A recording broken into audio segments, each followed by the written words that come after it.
Hola a todos, bienvenidos a Filosofía de Películas, yo soy Oscar. Se está terminando el 2019 y es hora de pasar revista a lo mejor de la década. Y realmente lo más interesante para comentar de esta lista es lo que me costó hacerla, lo difícil que fue rescatar 10 películas de toda una década, una película por año, que sean algo más que películas de 3 estrellas de 5. De hecho, la lista de las 10 mejores películas de 2009 se escribió sola con mis fallas de memoria y probablemente sea mejor que esta, en general. He notado que se da un fenómeno curioso. El público ya ha aceptado que todo lo que se va a estrenar en el cine es una basura y simplemente bajó la vara de sus expectativas. Películas como La Mujer Maravilla, son tratadas como si fuesen obras maestras solo porque no son una completa basura.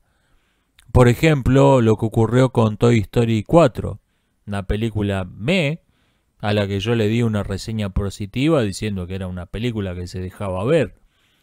Y me llamó la atención encontrarme con muchas reseñas muy favorables, de gente que parecía emocionada hasta las lágrimas con esta película, a la vez que señalaba que no estaba a la altura de ninguna de las tres previas. A ver, ¿por qué? ¿Por qué esos elogios por una película que vendría a ser el equivalente de Indiana Jones y El Reino de la Calavera de Cristal? Por lo pronto, a mí me parece una película superior que Indiana Jones y El Templo de la Perdición. En cambio, Toy Story 4, todo el mundo la colocaba como la peor de la saga y a la vez se deshacían en elogio por esa película. Si vemos los trailers de la próxima de James Bond, parecen estar hasta usando esto como estrategia publicitaria. Primero hicieron circular un montón de rumores según los cuales iba a ser esta película la nueva Ghostbusters 2016. Y después sacan el tráiler donde se ve una película de James Bond genérica y aburrida, con algo de basura ideológica, pero no mucha. Y entonces mucha gente empieza a decir, esto es una maravilla, hay que ir a verla, porque contiene muy poca basura ideológica, no insulta al público y por ahí hasta sea un poco entretenida. Lo cual es más o menos como decir que un restaurante es excelente porque muy poca gente muere de botulismo después de comer ahí. Han puesto la vara muy baja y se genera entusiasmo por próximos estrenos, no porque se vean interesantes, sino porque no se ven tan mal como todo el resto, no se ven tan mal como uno esperaba. Las típicas películas sobre el héroe de algún éxito masivo de hace 20 o 30 años, ahora viejo y gordo, que vuelve a la acción por última vez para arreglar algún problema que le apareció. Películas que hasta la década pasada eran películas solo aptas para fans, básicamente un cameo homenaje de hora y media, han pasado a ser los acontecimientos cinematográficos del año. En fin, vamos a repasar lo mejor de la peor década de la historia del cine. 10. Life of Pi. Se pueden criticar muchas cosas de La vida de Pi, pero no se puede negar que es una película hecha de modo apasionado. El film superó el presupuesto máximo que se habían fijado, que era el presupuesto máximo aceptable para un film de Mumbai. Solo si era un éxito mundial podían recuperar lo invertido. Esto ya de por sí era ambicioso, pero al hacer las primeras pruebas de pantalla, el público odió los malos efectos especiales. Así que volvieron a filmar esas escenas, subcontratando a un estudio de Hollywood y tercerizaron las escenas que requerían un CGI muy cuidado. El film fue un éxito, pero había costado tan caro que literalmente llevó a la quiebra al estudio que lo produjo. Los realizadores dijeron en una entrevista que no se arrepienten, que lo importante es que mucha gente amó su película. Y La vida de Pi tuvo reseñas mixtas y personalmente me provoca sentimientos mixtos. Pero gente que ama filmar películas y se funde por filmar películas siempre merece estar entre lo mejor de una década. 9. The Social Network, la última película buena de David Fincher. Intitulada Facebook, título que Facebook no permitió, esta película cuenta la creación de una corporación internacional prácticamente de la nada, basada en la sorpresiva viralidad de un sitio web ilegal creado por un estudiante de Harvard borracho. El tema de la alienación en las grandes ciudades modernas es una constante en toda la obra de Fincher. Véase Panic Room, Zodiac y sobre todo El Club de la Pelea. The Social Network no es la excepción. Se centra en la llamada economía de la información, que produce al mismo tiempo fortunas obscenas, fortunas sin precedentes históricos. De Nerón se decía que una vez se hizo preparar una fuente de mejilla de faisán como cena. Mark Zuckerberg podría usar eso como alimento balanceado para sus perros todos los días. Y eso apenas afectaría su cuenta bancaria. Pero, al mismo tiempo, lo que tiene esta gente es realmente aire. Bits, números en una base de datos. No tienen tierra, no tienen petróleo, no tienen propiedades, no tienen realmente nada tangible. Y The Social Network refleja claramente ese mundo neurótico de las corporaciones de la información. 8. Joker. Película que lleva a su conclusión un proceso que se inició en 1990 con Batman de Tim Burton, de ir abordando de manera cada vez más seria, más adulta a los superhéroes. Llamó la atención de Batman de Tim Burton que no fuese clasificada como apta para todo público en todos los países. Y de esto de hecho pareció una rareza. Batman y Robin, hoy en día considerada una de las peores películas de la historia, parecía el paso siguiente. Ok, lo dejamos a Tim Burton que hiciera estas dos películas tan raras, ahora volvamos a la normalidad, volvamos a hacer lo que habían sido siempre las películas de superhéroes. Parecía en ese momento el paso siguiente lógico. No era fácil darse cuenta que esas películas habían terminado para siempre. Después vino la trilogía de Nolan y el paso siguiente se presentó solo. Si una película de superhéroes puede ser prohibida para menores de 13, entonces ¿por qué no R? Deadpool primero, Logan después, fueron éxitos de taquillas. Y lo original de Joker es que es realmente una película pensada para ser vista por adultos. A diferencia de Deadpool o Logan, que están clasificadas como R, pero sabemos que los adolescentes, que los chicos la van a ver. Y en cambio Joker no. Joker es una película que le apunta al público adulto. No me voy a extender mucho más sobre esta película porque ya le dediqué 2 videos. 7. Las flores de la guerra de Zhang Yimou. Película china sobre la Segunda Guerra Chino-Japonesa con puntos fuertes y débiles. Yimou es uno de esos artistas que tienen la rara habilidad de emocionar al público sin provocarle emociones violentas a los sensores. La película no menciona ni de pasada la guerra civil china y mucho menos que los soldados chinos que repelieron a los japoneses de Nankín eran del ejército imperial, no eran comunistas. A cambio de esto, obtuvo un cheque en blanco para filmar lo que quisiera, lo dejaron en paz. Las flores de la guerra es conocida por su representación totalmente realista, brutal, de la batalla de Nankín. Un crítico comenta que al verla por primera vez, pensó que a Yimou se le había ido la mano con el gore, pero que al investigar sobre los hechos en los que está basada, se encontró con que algunas escenas del film son reproducciones fieles en detalles de fotos históricas tomadas durante la ocupación de Nankín.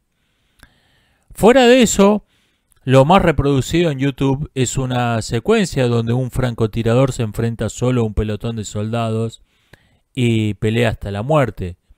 Escena que tranquilamente podría haber sido parte de una película de machos a lo 300. Sin embargo, esa secuencia de 7-8 minutos suelta puede dar una impresión incorrecta acerca de lo que trata el film. Las Flores de la Guerra toca el tema de todas las formas del heroísmo, algo que el director ya había tocado de modo mucho más fantasioso y amable, precisamente en Héroe. El guerrero de élite que se niega a retirarse sabiendo que va a morir y resiste hasta el final es solo una de tantas formas en que se manifiesta el heroísmo. Las Flores de la Guerra es una película dura, pero no pesimista, no necesariamente pesimista. Es una película que muestra lo mejor y lo peor de la humanidad, todo junto, todo mezclado. 6. Blade Runner 2049, película que merece un lugar en este top por el solo hecho de ser la primera película de ciencia ficción en los últimos 35 años que no intenta parecerse a Blade Runner. Sí, como dijo alguien, la historia de la filosofía se compone de Platón y de un montón de notas a pie de página. Entonces, la ciencia ficción de las últimas 3 décadas se compone de Blade Runner y un montón de fanfictions, en los que, en el mejor de los casos, se fueron desarrollando subtrama, temas que están planteados en Blade Runner, pero no desarrollados en detalle.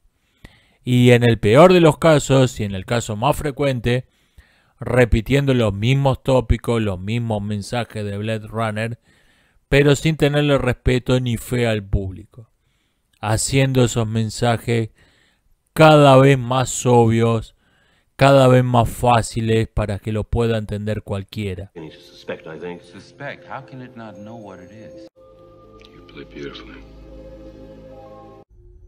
Incluso he soñado también. Los seres humanos sueñan, robot. Incluso los perros sueñan, pero tú no, tú solo eres una máquina. Una imitación de la vida.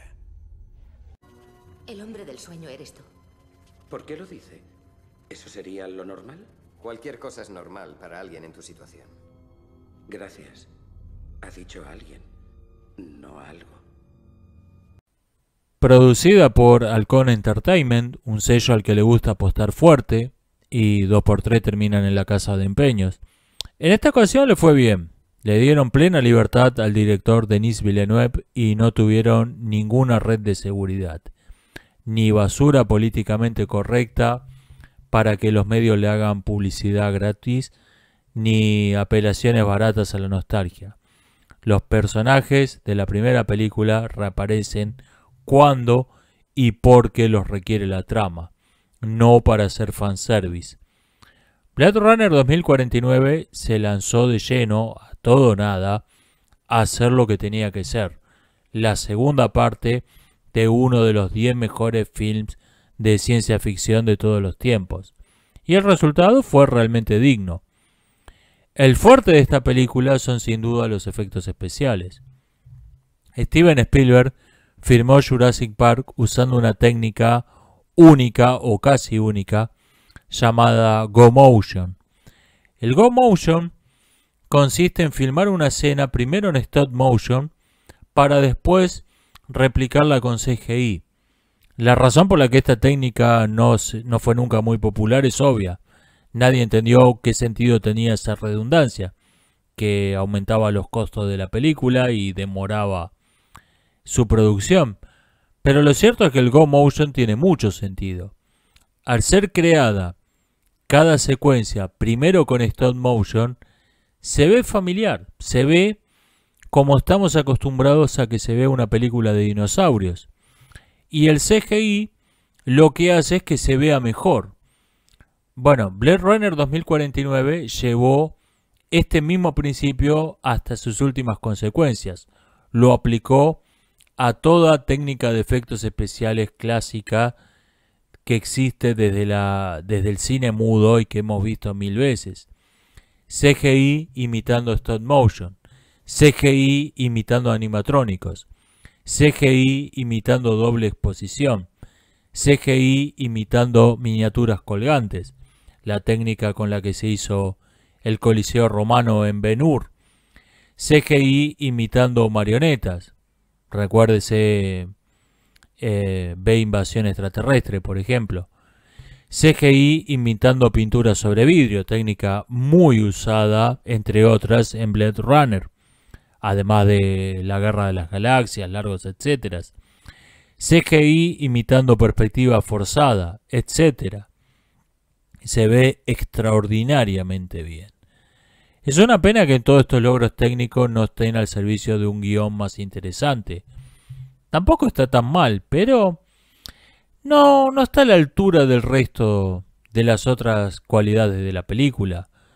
De hecho, creo que no incluyo esta película en el podio por un solo motivo, por dos motivos en realidad. Los villanos, genéricos, aburridos, sin desarrollo, es lo único que desentona en esta película. Lo único que le impide estar realmente a la par de la primera. 5. En el cine infantil es obligatorio mencionar Inside Out, pero tengo que elegir una y me voy a quedar con Hugo.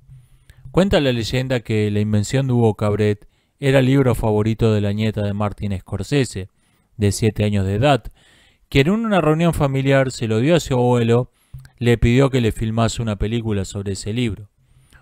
Hugo no es perfecta quizás, pero sentimos que detrás de esta película no hay una oficina de marketing tratando de definir un target y discutiendo a ver cómo pueden apuntarle a él.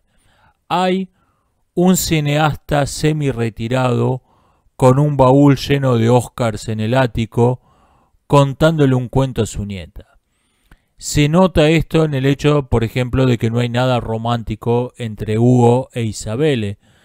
Si la película hubiese sido filmada por Disney, tendríamos una oficina de marketing discutiendo días enteros cuántas más entradas van a vender si meten una historia de amor en la película, aunque no venga a cuento de nada.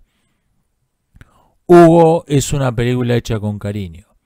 Cariño por la destinataria primaria del film y cariño por el cine. Y las dos cosas se notan. 4. Gravity de Alfonso Cuarón tiene algo que un film de ciencia ficción necesita de modo imprescindible y que sin embargo le suele faltar: imaginación poética. Alfonso Cuarón escribió el guión de este film con su hermano sin saber que iba a ser él mismo quien lo iba a dirigir, por lo que el guión está lleno de indicaciones acerca de lo que significan muchas de las escenas, por si el director de la película, fuera quien fuera, no lo captaban. De modo que más que un guión parece un libro de poesía. Cada escena tiene un sentido literal, narrando una historia entretenida llena de acción, y además lo bueno, si breve, 2 veces bueno.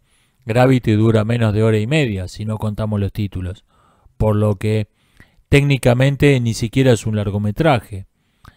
Y tiene también un sentido alegórico, un sentido metafórico. Ok, los últimos 6 años Cuarón no ha hecho nada interesante, pero no olvidemos que sigue siendo uno de los mejores directores de cine en actividad, como lo demostró claramente con esta película. 3. Rush de Ron Howard. Filmada con un presupuesto de $38 millones, lo cual la convierte en la película austríaca más cara de la historia. Las películas sobre deportes suelen ser de una superficialidad insoportable. Sin embargo, cada tanto aparece alguna que cuente una historia interesante. Rush se suma a ese selecto club formado por Rocky, Carros de Fuego y unas pocas más. Rush, como la película suiza Jugadas Peligrosas, se centra en la rivalidad deportiva entre dos hombres, terminando estos por organizar toda su vida en torno a su competencia. Sin embargo, mientras que Jugadas Peligrosas, basada en la historia real del match por el título del mundo de ajedrez entre Anatoly Karpov y Víctor Korchnoi, aunque la trama y los personajes son ficticios, Jugadas peligrosas, decía, se centraban en el aspecto negativo de ese comportamiento, en sus aspectos indudablemente patológicos, mientras que Rush señala sus aspectos positivos. Como dice Niki Lauda en el film, lo útil que es tener enemigos. Lo que puede destruir un hombre, llevarlo a la locura o a la muerte, también puede hacer que se levante de entre los muertos alguien que, desde cualquier punto de vista razonable, no debería haber sobrevivido a una situación. 2. El Cisne Negro. Darren Aronofsky ha dirigido solo 7 largometrajes en más de 20 años, lo que hace un promedio de una película cada 3 años. Esto se debe tanto a su perfeccionismo, a la gran cantidad de proyectos que analiza antes de decidirse a filmar una película, y también porque suele tener más ambiciones que presupuesto. Sus films, sin embargo, suelen tener unos elencos envidiables que actúan por cachés simbólicos o casi simbólicos, atraídos por el prestigio del director. En su film anterior, El Luchador, por ejemplo, Mickey Rourke actuó gratis, y hay quien dice que hasta pagó, y Evan Rachel Wood cobró un caché simbólico de $10.000. El Cisne Negro es la historia de una mujer sometida a una enorme presión psicológica que se derrumba mentalmente. Nada más, nada menos. Creo que la gran cantidad de interpretaciones que se han hecho de este film se deben precisamente a que es realmente básica en sus líneas generales. Es una historia universal. No tiene una cultura específica, no tiene una época específica. Y no necesariamente hay una interpretación correcta, todas pueden ser verdaderas al mismo tiempo. Borges decía que a un poeta le es dado inventar una fábula, pero no la moraleja de su fábula. Y el Cisne Negro no nos da la moraleja, solo nos cuenta la historia. Por cierto, lo hace muy bien. Como nota al pie, creo que es un error, aunque sea un error muy frecuente, hablar de la utilidad social de una película como si fuese un mérito cinematográfico. No lo es. Al margen de esto, quiero mencionar que el Cisne Negro llamó la atención acerca del fenómeno conocido como cute abuse, abuso encantador o abuso tierno, una forma de violencia doméstica poco conocida y nada comentada popularmente. Y nada, esto no es un mérito de la película, pero quería mencionarlo. Dunkerque e Inception de Christopher Nolan. Personalmente nunca entendí que le ve todo el mundo a Interestelar, pero estas dos sí son muy buenas. Frozen es cada maldita película de princesas de Disney, pero el film se destaca por la calidad de la animación.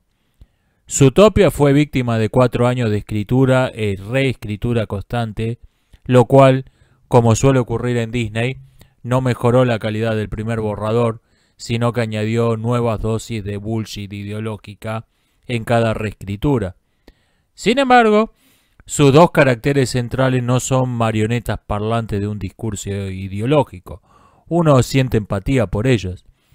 Y el mundo que crearon los animadores logra suspender nuestra incredulidad, a pesar de lo absurda que es la premisa. Alita Battle Angel demostró que una adaptación de un anime no necesariamente está condenada a ser una completa bosta. Y el film se destaca sobre todo por la interpretación de Rosa Salazar como Alita. Dicho sea de paso, es la primera película donde la protagonista es un cameo. Mientras que el principal problema que teníamos los fans con el anime era precisamente Alita. Específicamente con la actriz que hace el doblaje en inglés, la cual es... ¿cómo decirlo? This isn't about money. This is something for me. With blood. Do you think I'm some doll for you to play with? Answer my question! Damn you! ¡Cállate, que me desespera! Furia, film antibélico genérico, y Oblivion, film de ciencia ficción con argumento fotocopiado de otras 50 películas previas, combinan una estupenda cinematografía con un guión más bien flojo. Sacrificio de peón es otro caso grave de guión flojo, pero Tobey Maguire como Robert Bobby Fischer es una actuación que merece destacarse entre lo mejor de la década. La ladrona de libros no se decidió entre buscar ser un éxito comercial y un film de casa de arte, y fracasó en las dos cosas. Pero es un fracaso interesante que no carece de méritos. Tren a Busan, película surcoreana de 2017, considerada por muchos como una de las mejores, si no la mejor película de zombies. Arrival. A ver, la primera regla de un crítico de cine es no confundir lo que le gusta con lo bueno. A mí me gustó El hombre lobo americano en París, ¿y eso la convierte en una buena película? No, es tan mala como dice todo el mundo, pero me gustó. Bueno, con Arrival me sucede exactamente lo contrario. Definitivamente no me gusta esta película. Pero no puedo señalar nada que esté objetivamente mal, o puedo señalar muy pocas cosas. El árbitro, película noruega de 2013, destrozada por el público y la crítica en sitios de Metacrítica, sin embargo, ha empezado a tener algunos fans y se está convirtiendo en una película de culto. Y la menciono porque se nota lo ambiciosa que fue esta película. Se nota que la directora estaba tratando de filmar una obra maestra. Se nota esto en lo poco convencional que la narración, en lo atípico que la trama. Eso no ocurrió. Es una obra maestra que no fue. Digamos por último que la mala calidad del cine en esta década se vio compensada hasta cierto punto por la buena calidad de las series de televisión, aunque el monopolio Netflix está empezando a tener el mismo efecto ahí que tiene el monopolio Disney en el cine. También hay que mencionar el cortometraje, que solemos olvidarnos de que existe y que también es cine. De menor presupuesto, subido generalmente por su autor a YouTube, no existe la maquinaria de los estudios y los mass media detrás. Esta relación directa entre el autor y el público lleva al que el primero no tenga la red de seguridad, ninguna red de seguridad. Como cualquier video, está ahí para recibir el aplauso o para que le revienten el botón de dislikes. Y mención especial para el mejor cameo de Stan Lee.